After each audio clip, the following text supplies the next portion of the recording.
Hey viewers, welcome back to my channel foodie girl Nibi vlog. সকলকে জানাই একটা সুন্দর বৃষ্টি ভেজা সকালে সুন্দর শুভেচ্ছা। তো আজকের এই বৃষ্টি ভেজা দিনটা আমি কেমন কাটালাম সেটাই আজকে তোমাদের সাথে শেয়ার করব। দিনের শুরুটা কিন্তু বেশ ফুরফুরে ছিল, রাতে হয়ে গিয়েছিল আর সকালবেলা ওয়েদারটা খুব সুন্দর ছিল। আমি ঘুম থেকে একটু তাড়াতাড়ি উঠেছিলাম, ঘড়িতে তখন বাজে 5টা। অনেকদিন পর না ভোরের আলোটা দেখলাম। না আমি কিন্তু সকালেই উঠি, কিন্তু থেকে উঠতে না 6:30 পৌনে 7টা বেজেই যায়। তো ঘুম থেকে উঠে আমি বাইরে গাছপালার দিকে তাকাতে তাকাতে ব্রাশটা করে নিলাম। আর এই তো দেখো না, তারপরে ওরা পড়তে চলে এলো আর এখন আমি ওদের পড়াতে পড়াতে এই পুরো বোতলে জলটা শেষ করব।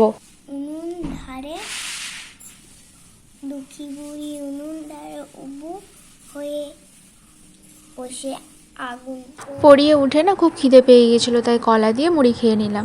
আর এই যে দেখছো কাঁঠাল, এটা আমার একদমই পছন্দ নয়, আমি তো খেতেই পারি না। এমনকি যে খাবারের সাথে এই কাঁঠালটা ঠেকে থাকে সেটা পর্যন্ত আমি খেতে পারি না, এতটা গন্ধ লাগে। আর এই ঝাউ গাছটা আমাদের উঠোনে আছে, আর এই হলো আমাদের বাড়ির তুলসী মঞ্চ। তো এরপর ঘড়িতে দেখি 11টা বাজে, তাই আমি স্নানটা সেরে ফেললাম। আচ্ছা, এবারে বর্ষার বৃষ্টিটা একটু বেশি হচ্ছে, তাই না? যাই হোক, বর্ষাকাল কিন্তু আমার ভীষণ প্রিয়। এইরকম একটা বৃষ্টি বৃষ্টি ওয়েদার, সারাদিন ধরে বৃষ্টি পড়বে, বেশ ভালো লাগে। এরপর দুপুরের খাওয়াটা সেরে ফেললাম। আজকে দুপুরে ছিল একদম সাদাসিধে খাবার। ভাতের সাথে ছিল পেঁপে সেদ্ধ, আলু সেদ্ধ আর কুমড়ো আলু দিয়ে একটা তরকারি, গামাখা পাড়া একটা তরকারি, আর ছিল সয়াবিন আলুর ঝোল। এই সয়াবিন জিনিসটা আমার আবার ভীষণ ভালো লাগে। সয়াবিনের তরকারি হলে আমার তো আর কিছুই চাই না। আসলে আজকে না মায়ের সকাল থেকে অনেক কাজ ছিল, তাই এই দুটো তরকারি করেছে। অন্যদিন আরো অনেক ভাজাভুজি করে একটু ব্যস্ত ছিলাম, তাই আমিও আর সেগুলো করে দিতে পারিনি মাকে। আমি যেহেতু সয়াবিনের তরকারিটা বেশ ভালো খাই, তাই সয়াবিনের জল দিয়ে ভালো করে ভাতটা মেখে খেয়ে ফেললাম। ভাতটা তো খাওয়া হয়ে গেল। সারা দুপুর বসে বসে আর কি করব,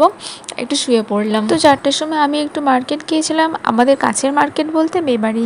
একটু দরকার ছিল, তাই মার্কেটে গিয়েছিলাম। তো আমি রেডি হয়ে বেরিয়ে পড়লাম। আমাদের বাড়ি থেকে বাস স্ট্যান্ড পর্যন্ত, আমাদের বাড়ি থেকে না বাস স্ট্যান্ড পর্যন্ত 2 থেকে 2.5 মিনিটের হাঁটা পথ। তো এই রাস্তাটা আমি হেঁটে হেঁটে যাচ্ছি। জিনিস দেখেছো, আমাদের বাড়ির আশেপাশে কিন্তু চারিদিকে প্রচুর গাছপালা আছে, চারিদিকে একদম সবুজে সবুজ হয়ে আছে। মনে হচ্ছে একটা টোটো আসছে।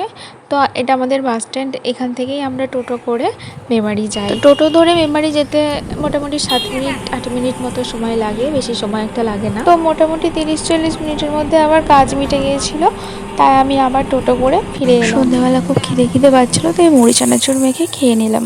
তো আজকের মতো ব্লগটা না এখানেই শেষ করছি। তো আজকের ব্লগটা কেমন লাগলো? এরকম আরো নতুন নতুন ব্লগ দেখতে আমার চ্যানেলটা লাইক, কমেন্ট, শেয়ার, সাবস্ক্রাইব করে দিও। Thank you.